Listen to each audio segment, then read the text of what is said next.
गरीब धन जननी धन भूमि धन, धन नगरी धन देश, धन करणी धन कुल धन, जहां साधु प्रवेश। जगत गुरु तत्वदर्शी संत रामपाल जी महाराज के 74वें अवतरण दिवस के अवसर पर दिनांक 6, 7, 8 सितंबर 2024 को नेपाल सहित भारत के सभी सतलोक आश्रमों में 3 दिवसीय महासमागम का आयोजन किया जा रहा है। इस पवित्र अवसर पर 3 दिवसीय अखंड पाठ, विशाल भंडारा, विशाल सत्संग समारोह जैसे कई भव्य कार्यक्रम भी होंगे, जिसमें आप सभी नगर व ग्राम निवासियों को इस विशाल अद्वितीय भंडारे में सादर आमंत्रित किया जाता है। आयोजन स्थल का पता है सतलोक आश्रम धनाना धाम, सोनीपत, हरियाणा। इस कार्यक्रम का सीधा प्रसारण सुबह 9:15 बजे से दोपहर 12:15 बजे तक साधना टीवी चैनल, संत रामपाल जी महाराज यूट्यूब चैनल और स्पिरिचुअल लीडर संत रामपाल जी महाराज पर भी देख सकते हैं।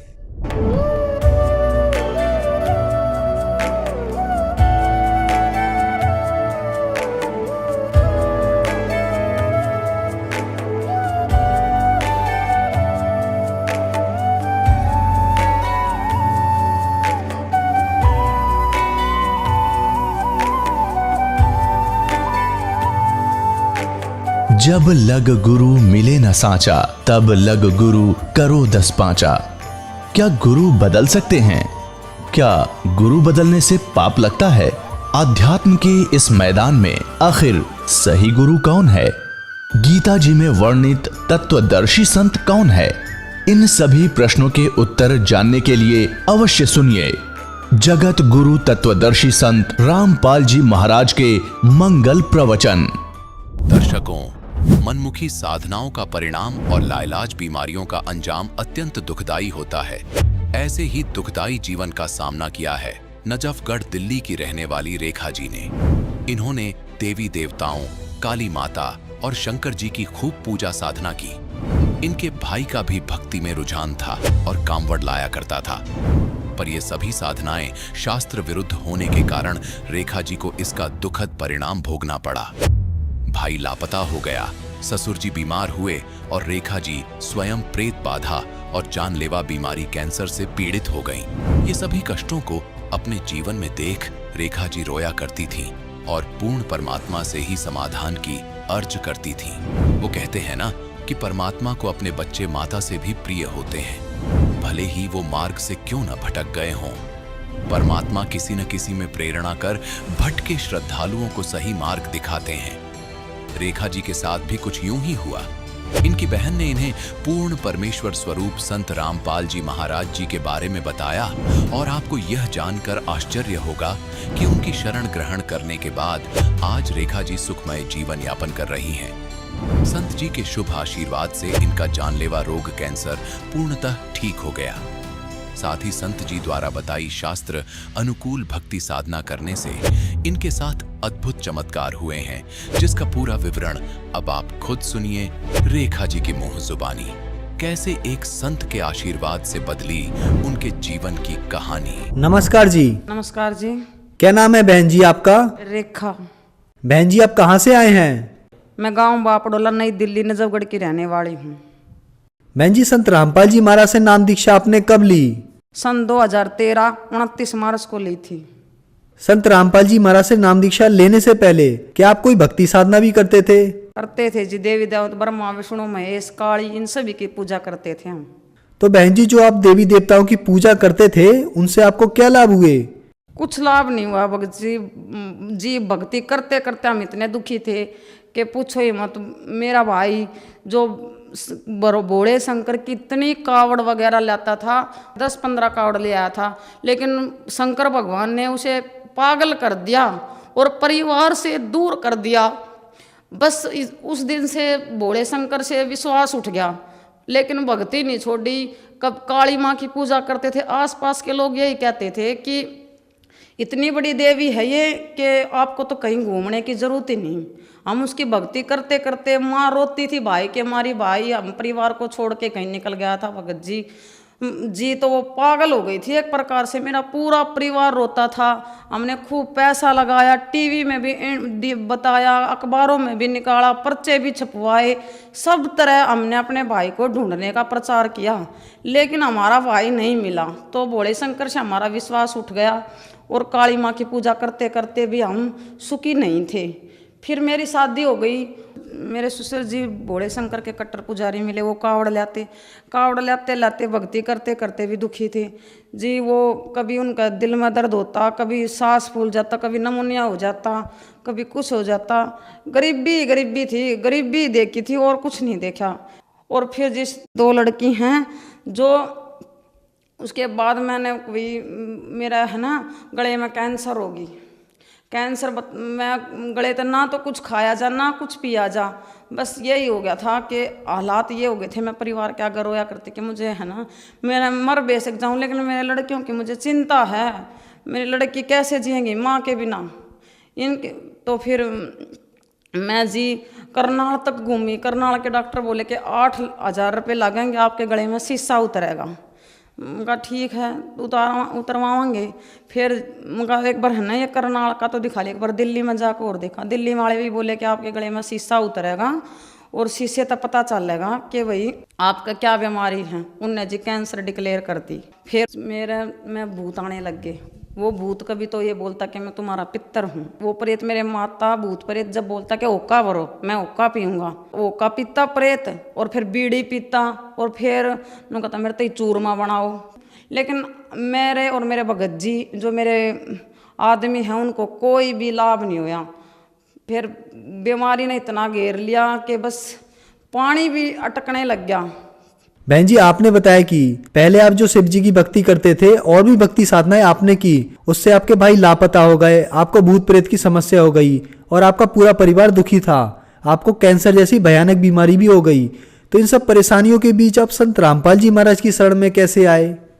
संत रामपाल जी महाराज की शरण में जो मेरे से बड़ी मेरी बहन जो मेरे जेठ जी के साथ उनकी शादी हुई है, वो मेरे से 1 साल पहले संत रामपाल जी महाराज की शरण में जा चुकी थी।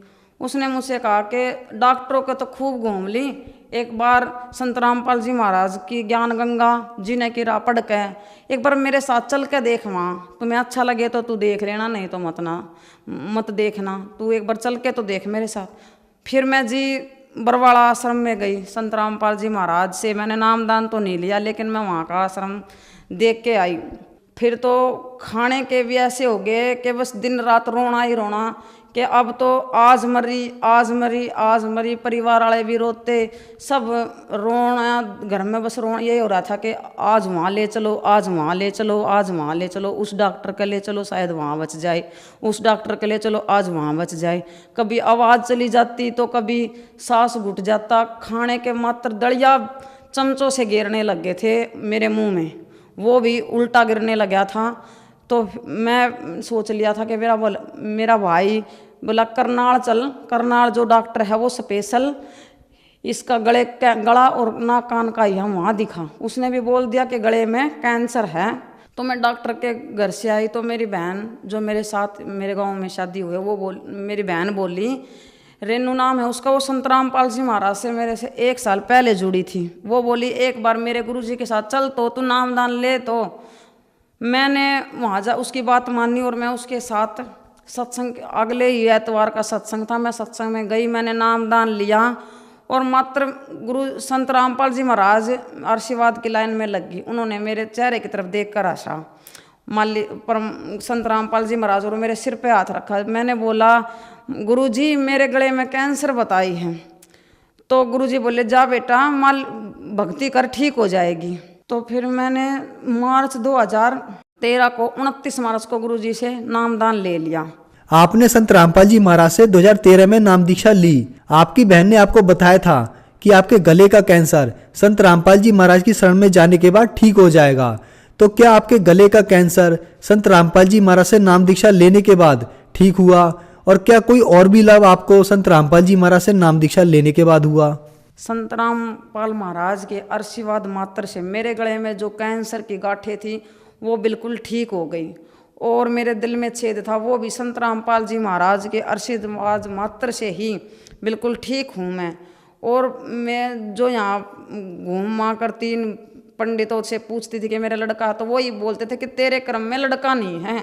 और संत रामपाल जी महाराज से मैंने कहा कि गुरु जी मेरे 2 लड़की हैं। संत रामपाल जी महाराज ने कहा कि बेटा भी हो जाएगा, तू भक्ति कर नियम में रह कर।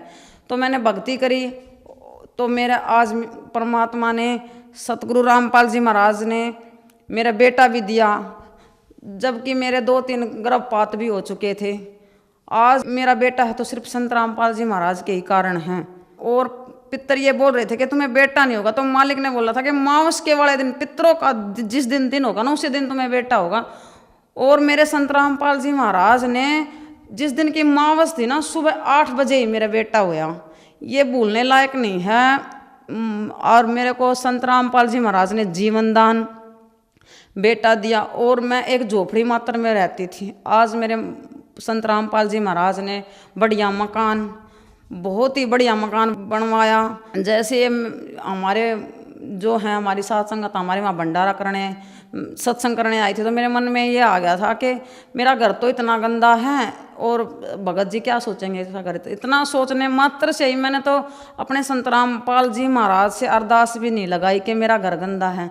महीने भीतर ही ऐसा वो कर दिया कि मेरे घर में टैल पत्थर सब कुछ, आज मेरा घर आलीशान है।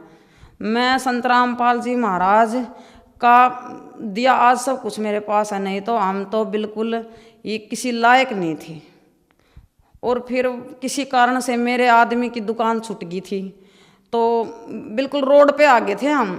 मैंने संत रामपाल जी महाराज से अरदास लगाई, गुरु जी हम तो बिल्कुल रोड पे आ गए, एकदम से दुकान अब कहाँ करें। तो संत रामपाल जी महाराज ने बोला कि रोड पे सामान रख लो, भूखा नहीं मरने दूंगा।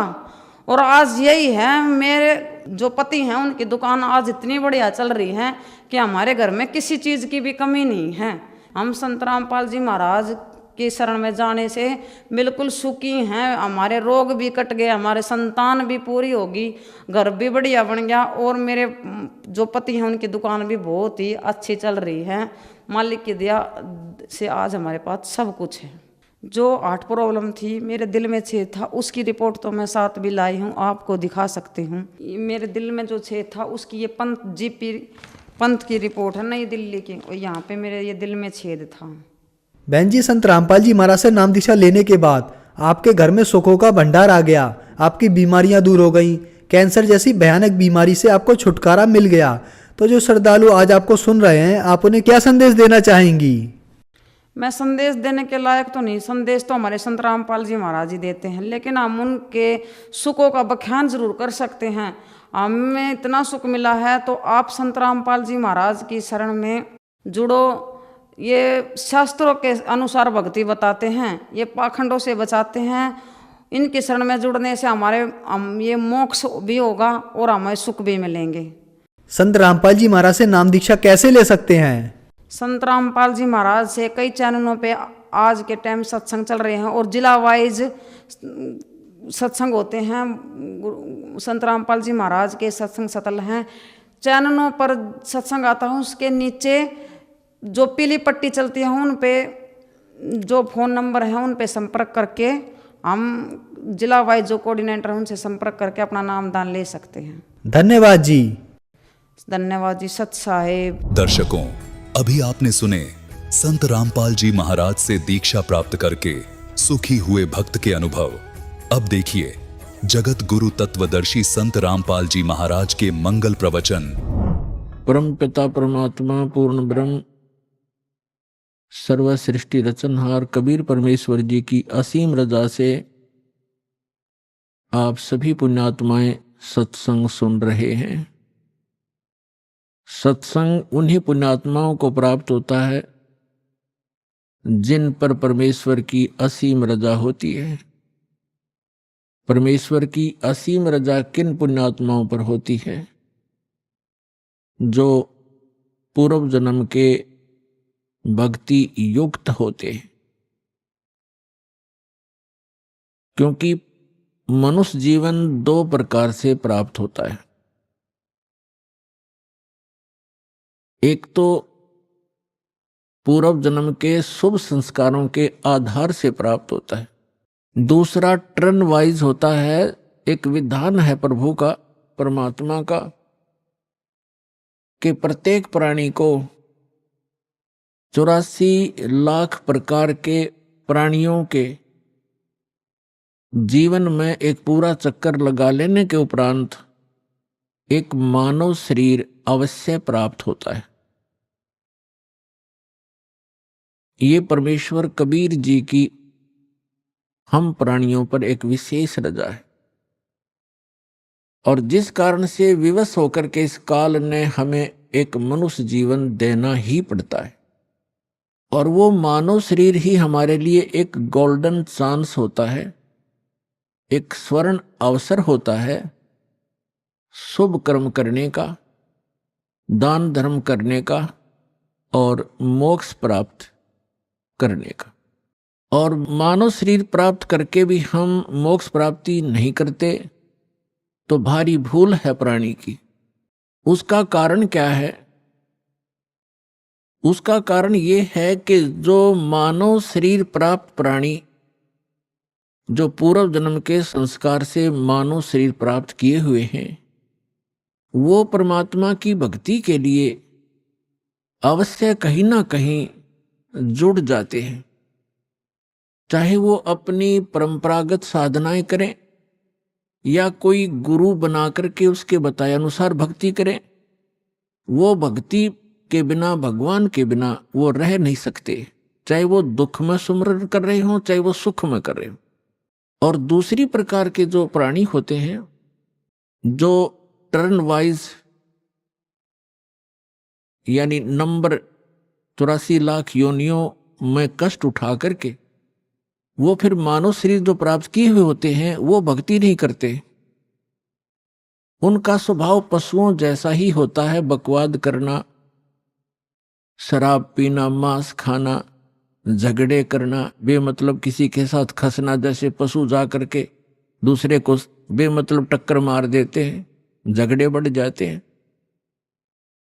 तो वो प्राणी उस टाइप के ही झगड़े करवाते हैं, शांति प्रिय घर में भी वो आग लगा देते हैं। तो जो पुण्यात्माएं परमात्मा के लिए लगी हुई हैं और वो साधना गलत कर रहे हैं, श्रीमद् भगवत गीता अध्याय नंबर 16 के श्लोक नंबर 23 और 24 में प्रमाण है कि शास्त्र विधि को त्याग कर जो मनमाना आचरण करते हैं, मनमानी पूजाएं करते हैं, जो शास्त्रों में प्रमाणित नहीं है वो साधनाएं करते हैं, उनको न तो कोई सुख प्राप्त होता है, न कोई सिद्धि प्राप्त होती है और न ही उनकी परम गति होती है। अर्थात व्यर्थ, यूजलेस है वो साधनाएं। जो साधक शास्त्र विधि त्याग कर, चाहे वो स्वयं साधना कर रहे हैं या किसी नकली डुप्लीकेट गुरु बनाकर वो उनके बताए अनुसार शास्त्र विरुद्ध साधना कर रहे हैं, तो वो अपना जीवन नाश कर रहे हैं। जो सीधे ही 84 लाख योनियों से निकलकर मनुष्य शरीर प्राप्त करते हैं वो तो भक्ति करते ही नहीं, उनका तो वैसे ही जीवन नाश हो ही रहा है। तो इसके लिए सत्संग की आवश्यकता पड़ती है, और सत्संग का अर्थ होता है यथार्थ अध्यात्म ज्ञान। और यथार्थ अध्यात्म ज्ञान केवल परमात्मा ही बता सकता है, अपने द्वारा रची हुई सृष्टि को वही बता सकता है। अन्य चाहे कोई ऋषि है, महर्षि है या देव है, वो केवल अटकलबाजी ही लगा सकता है। जैसे साइंटिस्ट हैं, ये पहले देव आत्माएं थी, उस शरीर को भोग कर ये मनुष्य शरीर में आ गए हैं। अब ये जो ट्राई कर रहे हैं ये केवल अटकलबाजी ही लगा सकते हैं, परमात्मा के विधान को ये जान नहीं सकते। ठीक इसी प्रकार जो ऋषि महर्षियों ने साधनाएं की, अभ्यास किए, मेडिटेशन, हठ योग किए, उनको जैसी उपलब्धि हुई, जैसे आजकल साइंटिस्ट ट्राई कर रहे हैं, ऐसे ही ऋषियों ने ट्राई किया था। तो वो भी सिर पटक कर बैठ गए, उनको कुछ हासिल नहीं हुआ। अंत में ऊट पटांग व्याख्या बना करके सब मानव को संतुष्ट कर दिया। इसी प्रकार ये साइंटिस्ट कुछ दिनों में अपना जो निष्कर्ष है निकाल कर फाइनल कर देंगे, पर परमात्मा के विधान को परमात्मा ही बता सकता है। जीव नहीं जान सकता। तो वो परमात्मा अपने विधान और सत्संग को सुनाने के लिए स्वयं ही आते हैं। ये हमारे सदग्रंथ भी प्रमाणित करते हैं, क्योंकि जैसे पवित्र वेद है, ये गॉड गिवन स्पिरिचुअल नॉलेज है, परमात्मा का दिया हुआ अध्यात्म ज्ञान है, चारों वेद। और पांचवा वेद नष्ट कर दिया गया यहाँ के स्वामी द्वारा। यहाँ का स्वामी कौन है? वो ब्रह्म है, जिसको ज्योत स्वरूपी निरंजन अर्थात काल भी कहते हैं। इसको ये डर बना रहता है कि कहीं मेरे अंतर्गत जितने भी ये प्राणी फंसे हुए हैं, इनको परमात्मा का वास्तविक ज्ञान ना हो जाए। यदि इनको वास्तविक ज्ञान हो गया और जो सुख में सथल है, सत्यलोक अविनाशी परमात्मा का जो शाश्वत स्थान है, जहाँ कोई दुख नहीं, वहाँ जरा और मृत्यु नहीं, वृद्धावस्था और मृत्यु नहीं, इसको डर बना रहता है कि यदि इनको उस स्थान का पता लग गया तो यहाँ कोई नहीं रहेगा। जिस कारण से ये कुछ पुण्य आत्मा होती हैं, उनको यहाँ भेज देता है, उनको गुरु पद प्राप्त करवा देता है। फिर वो शास्त्र विरुद्ध साधना बता के पूरे मानव मात्र को भ्रमित कर देते हैं। उसके लिए परमात्मा आते हैं। जो पवित्र चारों वेद हैं, ये गॉड गिवन है। कबीर गॉड गिवन, कबीर परमात्मा के द्वारा दिया हुआ ज्ञान है। तो इस काल ने पांचवा वेद समाप्त कर दिया, जिसको सूक्ष्म वेद कहते हैं, जिसको तत्व ज्ञान कहते हैं। उसके अभाव से जो हम यहाँ भटक रहे हैं, उसकी पूर्ति के लिए परमात्मा स्वयं आते हैं। परमात्मा को आज तक जितने भी ऋषि महर्षि हैं, उन्होंने निराकार बताया है कि उसका कोई आकार नहीं है। और जितने भी हमारे धर्म ग्रंथ हैं, उन्होंने परमात्मा को साकार बताया है, नर आकार बताया है, सशरीर बताया है, उसका नाम कबीर बताया है। तो ब्रह्मा जी भी अपनी माता दुर्गा जी से कहते हैं कि माता जी, जब मैं वेद पढ़ता हूं और फिर आपका अनुभव सुनता हूं, और मैं भी अभ्यास करके जो अनुभव करता हूं, उसमें बहुत विरोधाभास है। वो कुछ विपरीत ही ज्ञान है, और हमारा जो अनुभव है वो उसके विपरीत है। तो दुर्गा जी को भी सख्त हिदायत है इस काल भगवान की, क्योंकि ये इसकी पत्नी है ब्रह्म की। इसको सख्त हिदायत है कि वास्तविक जानकारी उस परमात्मा की कभी नहीं बताना। तो ये भी अपने पुत्रों को यथार्थ ज्ञान ना बता करके इसी की महिमा सुनाती है कि वो तो निराकार है, वो सामने आता नहीं, वो कभी दिखाई नहीं देता। और वेदों में परमात्मा को नर आकार लिखा है, सशरीर लिखा है, और ऊपर बैठा ऊपर के लोक में जैसे राजा विराजमान होता है, सिंहासन के ऊपर सिर पे मुकुट होता है सफेद कलर का, और ऊपर एक छत्र है मालिक के, बहुत चमक है उसमें। जैसे यहाँ झिलमिल झिलमिल होती है, ऐसे उस परमात्मा के मुकुट और छत्र के अंदर झिलमिल होती है। कभी उसका सुनहरी रंग बन जाता है, कभी वाइट बिल्कुल सफेद कलर हो जाता है। तो इस प्रकार उस परमात्मा की स्थिति है। और जो चार वेद ये परमात्मा की महिमा तो बताते हैं कि परमात्मा ऐसा है, उसका ये रूप है, वो कहाँ रहता है, वो क्या लीला करता है, लेकिन वो मिलता कैसे है, ये वर्णन इन चार वेदों में नहीं है। फिर इसके बिना ये वेद क्या है? फिर जैसे किसी ने बता दिया आपके अमुक रोग है, उसके ये लक्षण हैं, और औषधि है नहीं, तो खाक बताया, वो क्या फायदा हुआ उस रोग के बताने का? तो वेद जो है, वेद दोनों काम करता है, रोग भी बताता है, उसके लक्षण भी बताता है, और अचूक औषधि भी रखता है, तो उससे लाभ होगा। तो ये दास है रामपाल दास इस विश्व में आज के दिन परमात्मा के कंप्लीट स्पिरिचुअल नॉलेज लेकर आया है, कबीर भगवान का दिया हुआ।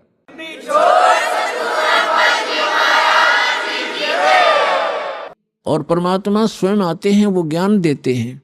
ऋग्वेद मंडल नंबर 9 सूक्त नंबर 86 के 86 के मंत्र 26 और 27 में, ऋग्वेद मंडल नंबर 9 सूक्त 54 के मंत्र 3 में, ऋग्वेद मंडल नंबर 9 सूक्त 82 के 82 के मंत्र नंबर 1, 2, 3 में, ऋग्वेद मंडल नंबर 9 सूक्त 94 के मंत्र 1 में, ऋग्वेद मंडल नंबर 9 सूक्त 95 के मंत्र 2 में, ऋग्वेद मंडल नंबर 9 और सूक्त 20 मंत्र 1 में, ऋग्वेद मंडल नंबर 9 सूक्त 1 मंत्र 8 और 9 में, ऋग्वेद मंडल नंबर 9 सूक्त 96 यानी 96 के मंत्र 16 से लेकर 20 में, और भी अनेक स्थानों पर ये स्पष्ट किया हुआ वेदों में कि वो परमात्मा ऊपर के लोकों में रहता है और वहां राजा के समान सिंहासन पर विराजमान है। देखने में राजा के तुल्य है, सुंदर शरीर है, नर आकार है, वहां से शरीर चलकर आता है और वो 3 प्रकार से लीला करता है। अपने सभी आत्माओं को यथार्थ ज्ञान देने के लिए, हमें यहाँ धारण पोषण करने के लिए, हमारी संभाल करने के लिए वो 3 प्रकार का शरीर अपना बनाता है। एक रूप में परमात्मा स्थायी रहते हैं। ऊपर के लोक में सबसे ऊपर के स्थान पर एक बहुत बड़ा गुम्बज है, मंदिर नुमा, और उसके सेंटर में परमात्मा का तख्त है। तख्त मीन सिंहासन। जैसे कहा करते ना, दिल्ली के तख्त पर बाबर बैठा इतने सन में, तख्त मीन सिंहासन पर। तो वो बीच में बैठे परमात्मा सिंहासन पर, और सिर पर छतर है जैसे आप ऊपर देख रहे हैं, और सिर पे मुकुट है परमात्मा के, राजा के समान, देखने में राजा के समान है परमात्मा। वहां से वो 3 प्रकार से, तो एक प्रकार तो वो वहां उस शरीर में है, और उन परमात्मा का नर आकार है, मनुष्य सदृश है वो। उनके एक रोम में, एक रोम कहते हैं बाल में, एक रोमकूप समझो, एक रोमकूप में करोड़ों सूर्य मिला दे और करोड़ चंद्रमा की रोशनी, दोनों मिला करके मिली जुली रोशनी भी एक रोम के बराबर नहीं है। परमात्मा के शरीर की इतनी शोभा है। और वही परमात्मा अपना अन्य रूप धारण करके 2 और स्थिति मेंटेन करता है। एक तो प्रत्येक युग में, सतयुग, त्रेता, द्वापर और कलयुग में, प्रत्येक युग में एक लीला करता है। ऊपर के अपने लोक से आता है, अन्य रूप धारण करता है, एक छोटे से बालक का, नवजात शिशु का, और एक कमल के फूल के ऊपर, कमल का फूल जल में होता है, कमल के फूल के ऊपर आकर के परमात्मा विराजमान हो जाते हैं नवजात शिशु के रूप में। और वहां से उनको निसंतान दंपति उठा ले जाते हैं, और धीरे धीरे परमात्मा एक लीला में शरीर अपने लीला करते हुए बड़े होते हैं। एक जन साधारण जैसी भूमिका करते हैं, अपने हाथों से निर्वाह करके वक्त अनुसार, योग अनुसार, जैसे भी उस समय क्रियाएं होती हैं, अपना एक आम नागरिक की तरह, एक भक्त की तरह रहते हुए अपना जीवन व्यापन करते हैं, अपना निर्वाह करके दिखाते हैं।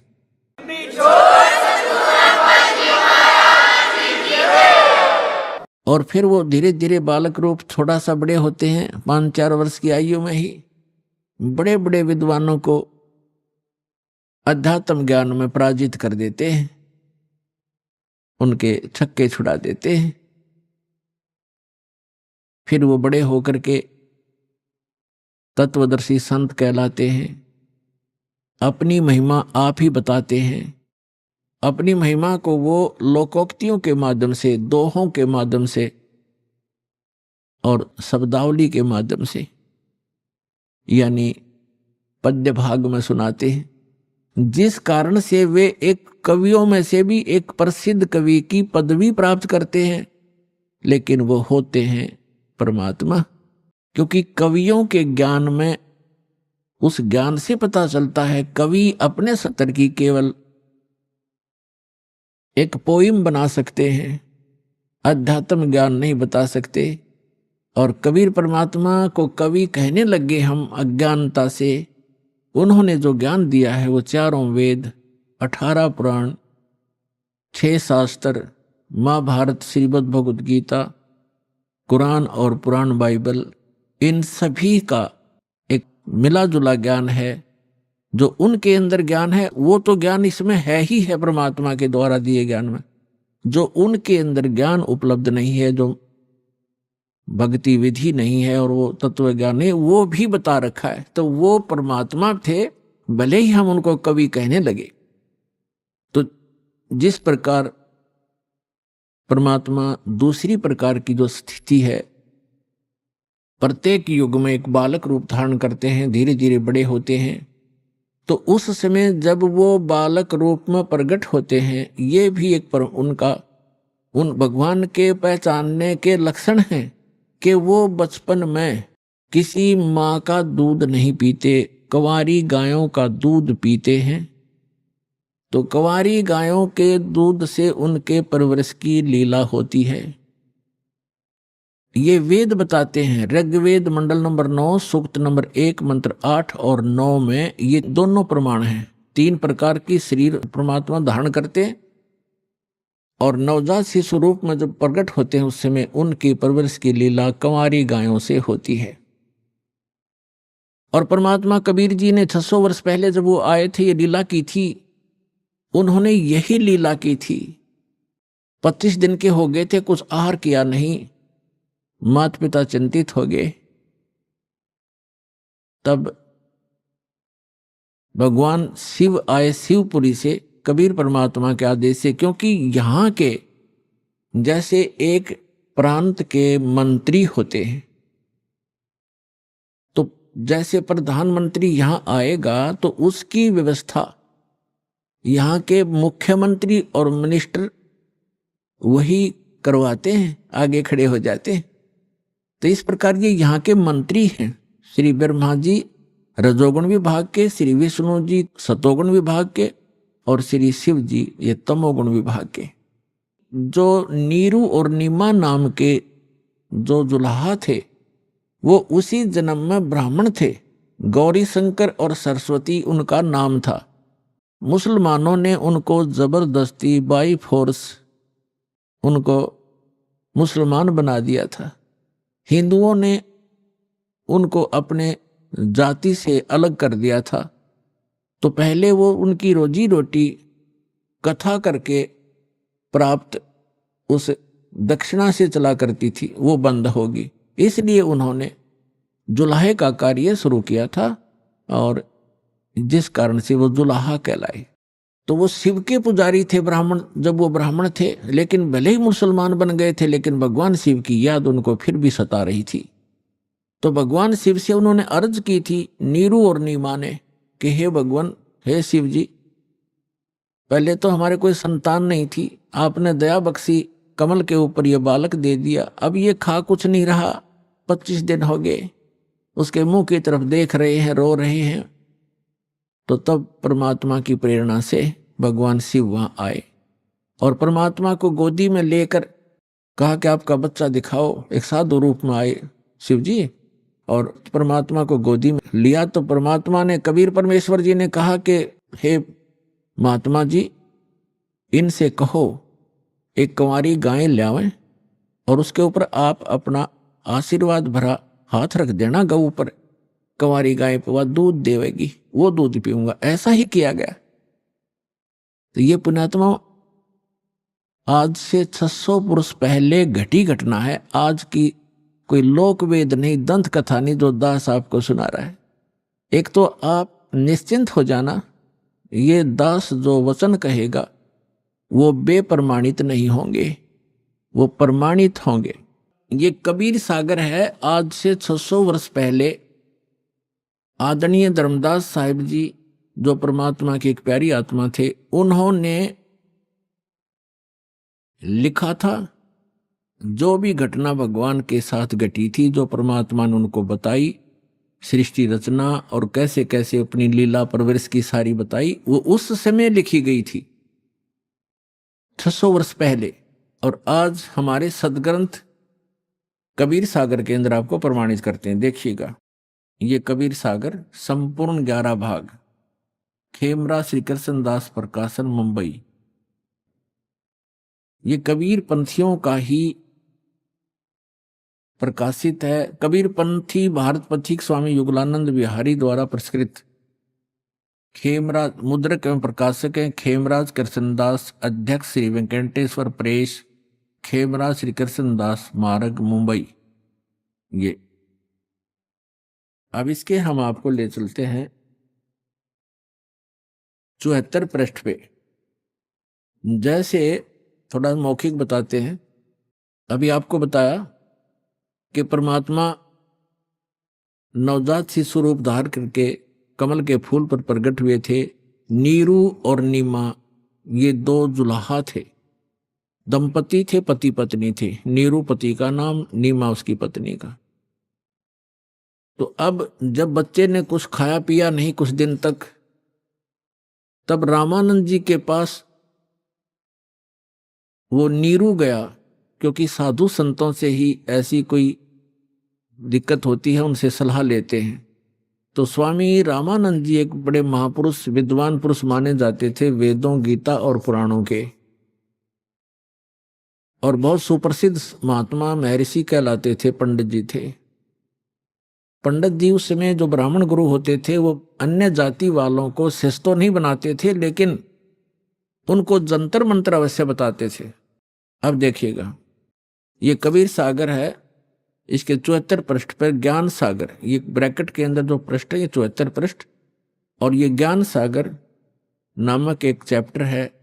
इसमें कहा है कि अब लिखा है, सुन जुल्हा मन भयो आनंदा, जिमी चकोर पाया निश्चंदा। यानी वो जुल्हा परमात्मा को पाकर ऐसे खुश हो गया जैसे चकोर पक्षी चांद को देखकर होता है। ले सुध चले हर्ष मन कीना, अरतासों पुन असबोल ही लीना। सुत काशी को ले चले लोग देखण तय आव, अन्न पानी भक्सै नहीं भखै नहीं, अन्न पानी खावे नहीं जुल्हा शोक मनावे।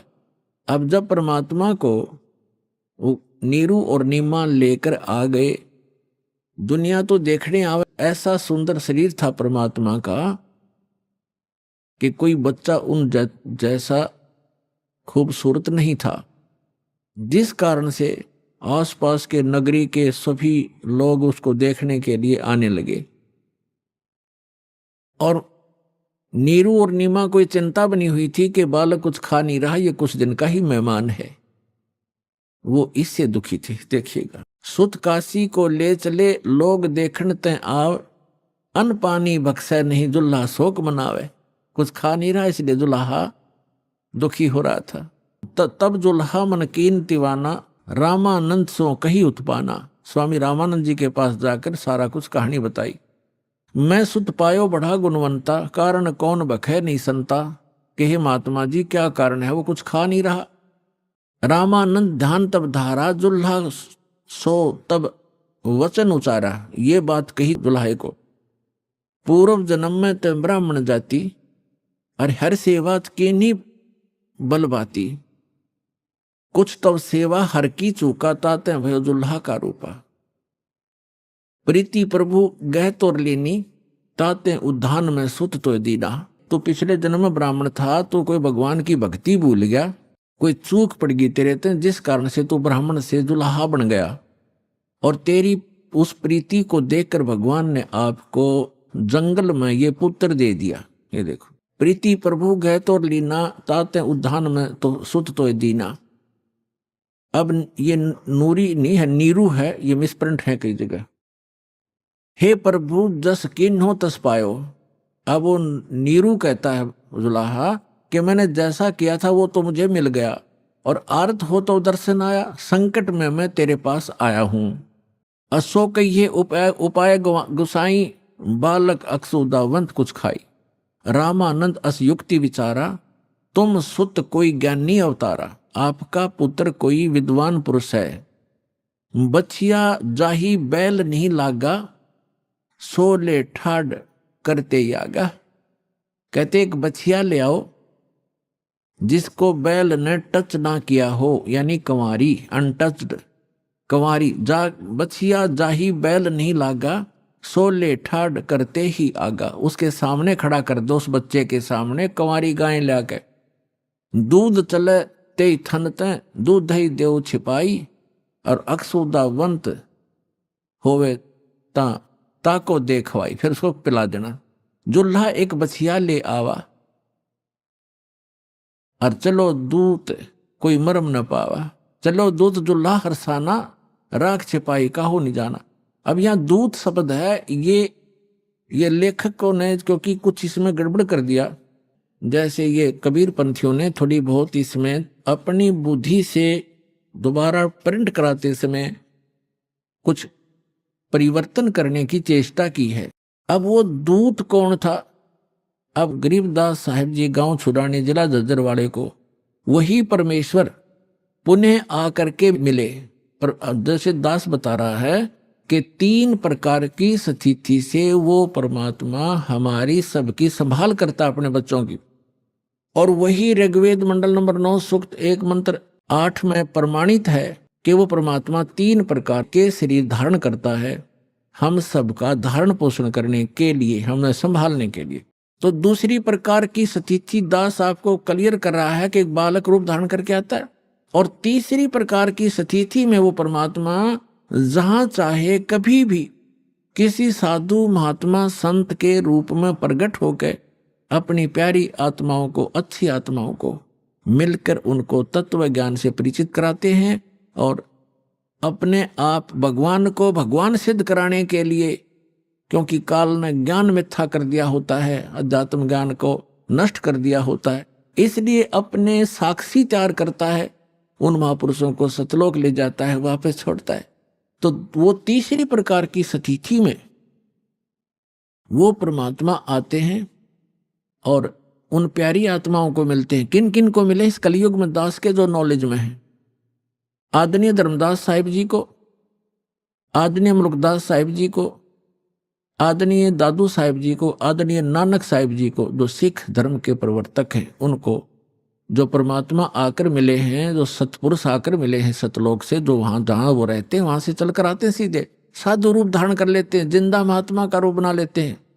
आदरणीय गरीबदास साहिब जी को गांव छुड़ानी जिला झज्जर हरियाणा वाले को, आदरणीय गीसा दास साहिब जी गांव खेखड़ा जिला मेरठ उत्तर प्रदेश वाले को, इन महापुरुषों में से परमात्मा ने आदरणीय गरीबदास साहिब जी को पुनः वो कंप्लीट स्पिरिचुअल नॉलेज दिया है।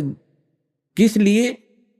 कि काल ने कहा था कि जब तक कलयुग निकट आवेगा आपका समय 5500 वर्ष, तब तक मैं आपके नाम से 12 तो कबीर पंथ चलाऊंगा और अनेक पंथ चलाऊंगा जो आपके ज्ञान को मिथ्या कर देंगे।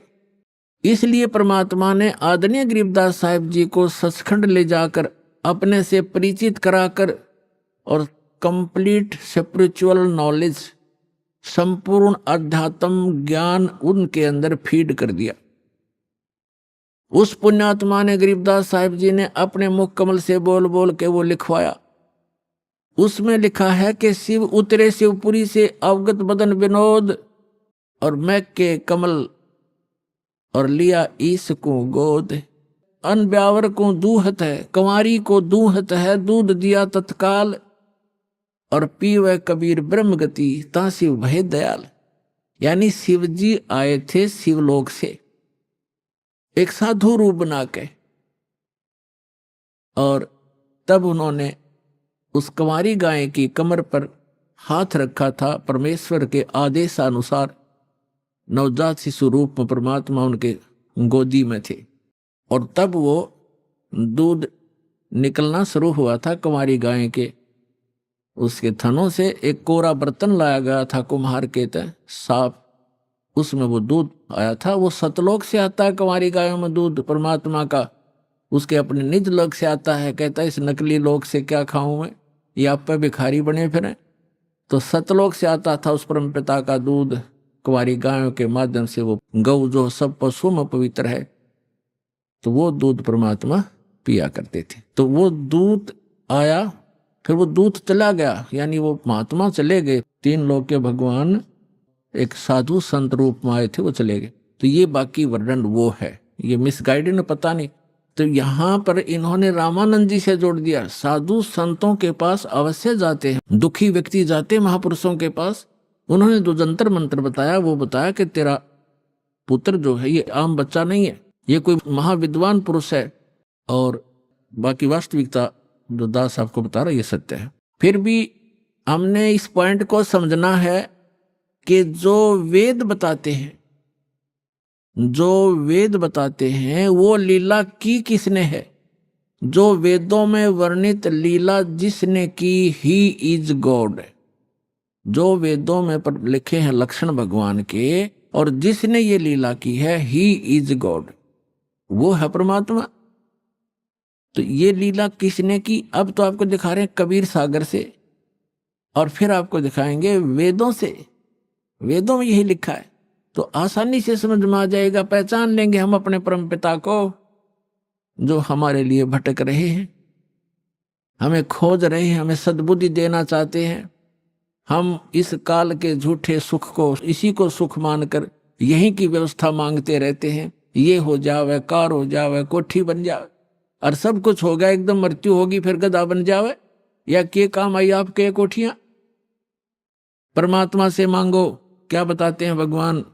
परमात्मा हमें मांगना सिखाते हैं कि मुझसे ये मांगो, साईं इतना दीजिए जिसमें कुटुंब समावे, हम भी भूखे ना रहें, कोई अतिथि ना भूखा जावे।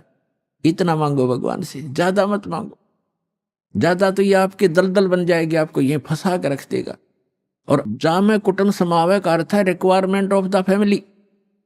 हमारे परिवार को जो आवश्यक वस्तु हो परमात्मा वो उपलब्ध कराना, तो उसमें सारा कुछ आ गया।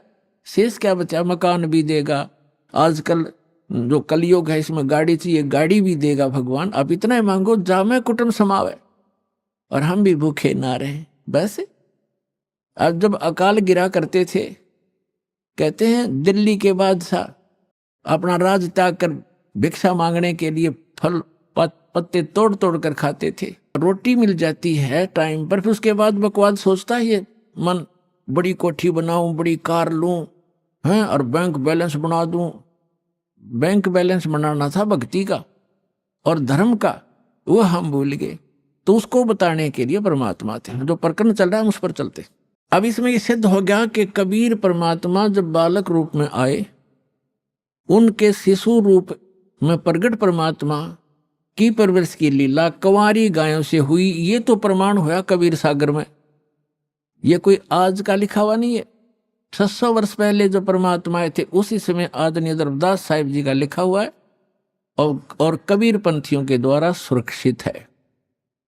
अब हम आपको दिखाते हैं वेद क्या बताते हैं परमात्मा के विषय में, वो कैसी लीला करता है। ये देखिएगा, ऋग्वेद 9-10 मंडल इकट्ठा ही जल्द किया हुआ है अनुवाद करके।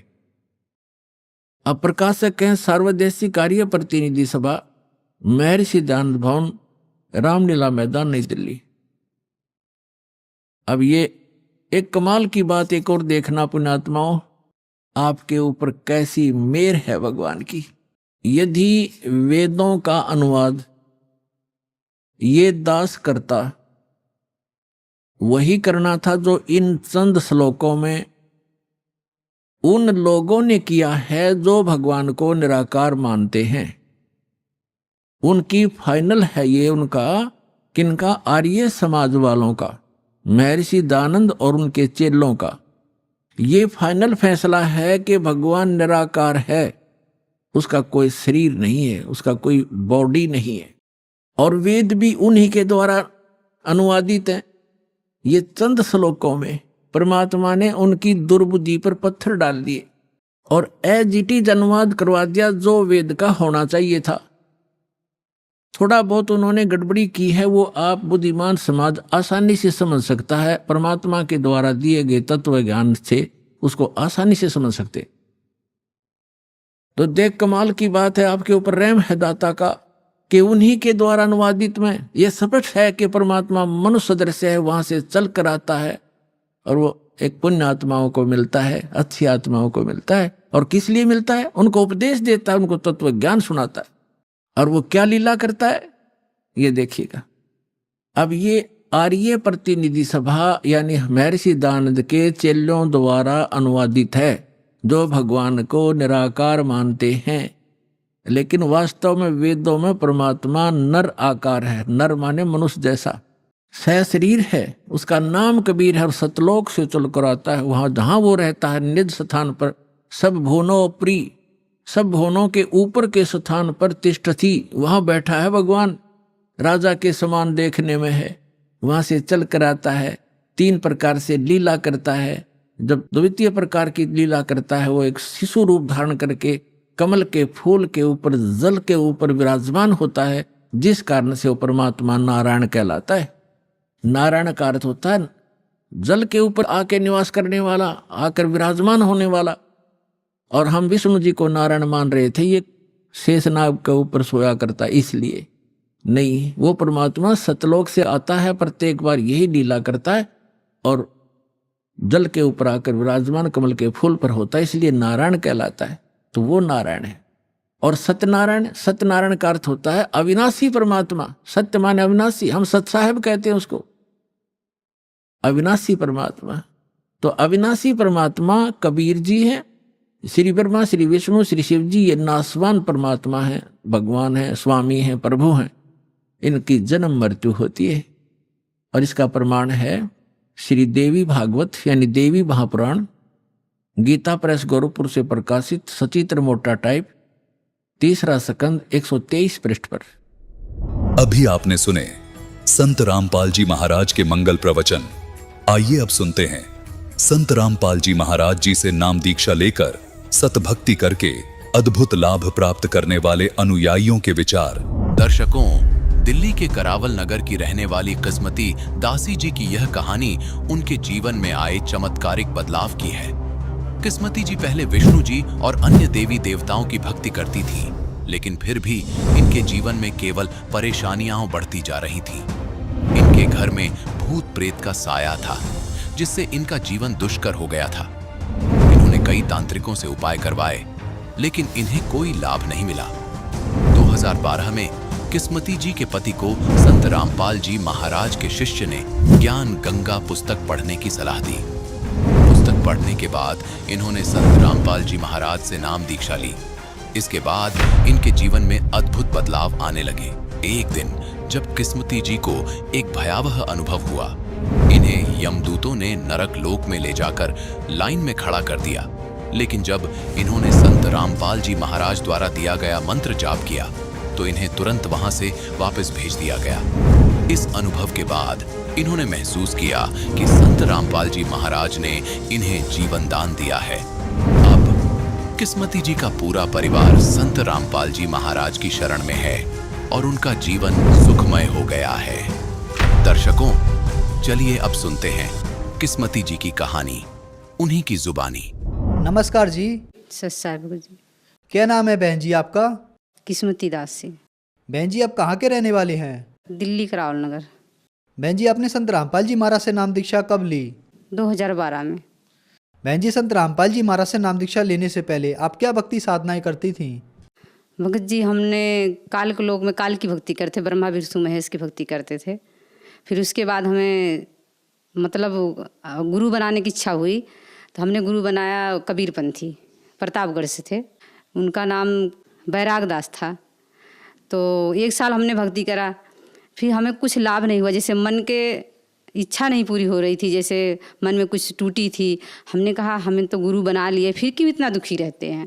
जैसे भूत प्रेत के बाधा रहता था और ओझा वैद्य बताते थे कि 21,000 लगेगा जब ठीक हो जाएंगे, तुम्हारे ऊपर कराया है किसी ने, घर में ही भूत प्रेत कर दिया, तुम्हारा कारोबार सब बंद हो गया।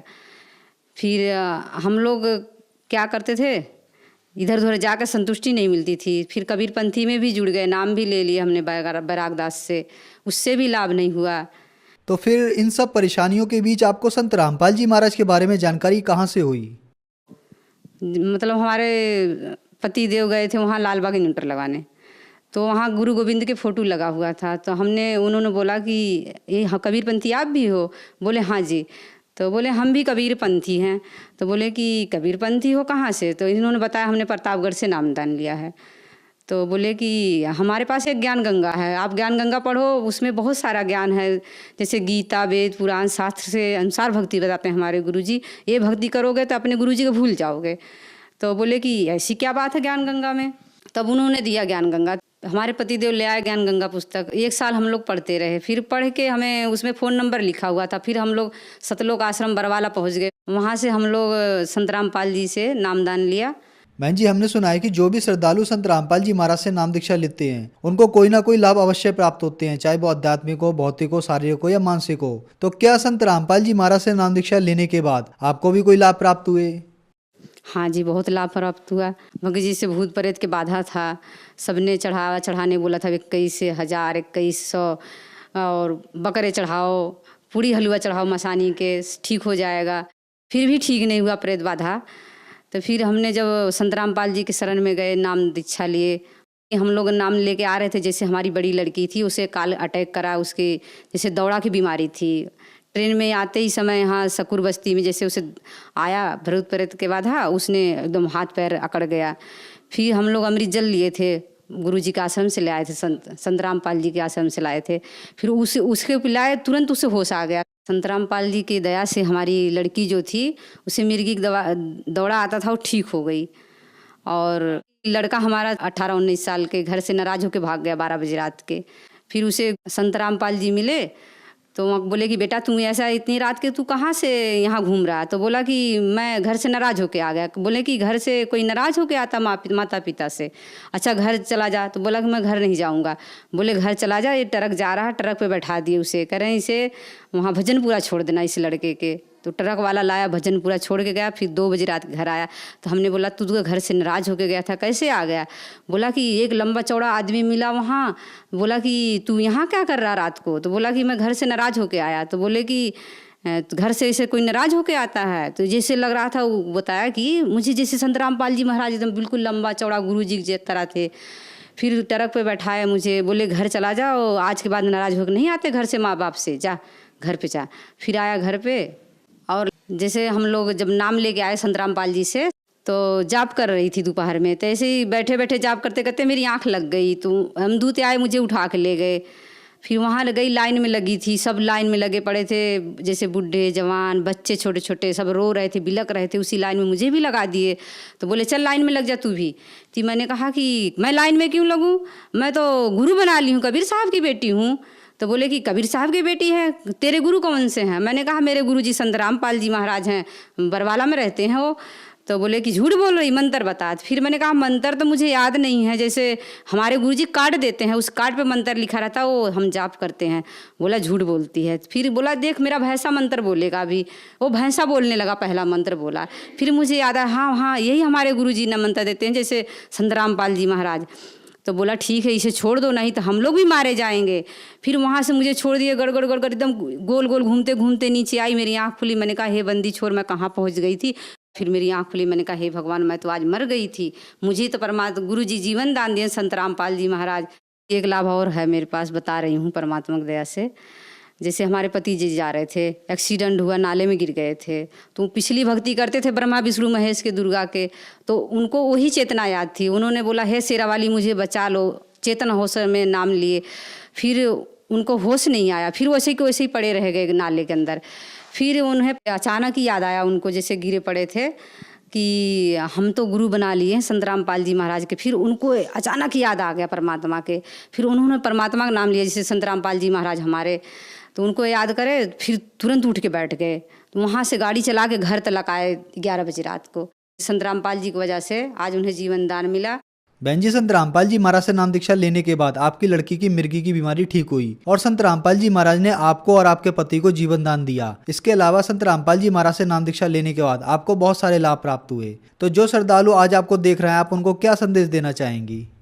संदेश तो यही देना चाहते हैं, संदेश क्या कि प्रार्थना ही कर सकते हैं उनसे, कि जैसे हम मनुष्य के जीवन पाके सत भक्ति करते नहीं थे, देवी देवता के चक्कर में बर्बाद होते गए, कारोबार हमारा लूट गया, मकान बिक गया, जैसे हम बर्बाद हो गए वैसे आप मत बर्बाद हो। संत रामपाल जी महाराज के चैनल पे सत्संग आता है, देखो, और वेद अनुसार गुरु जी हमारे भक्ति देते हैं, करो और मनुष्य के जीवन सफल बनाओ। धन्यवाद बहन जी। सच्चाई भगत जी।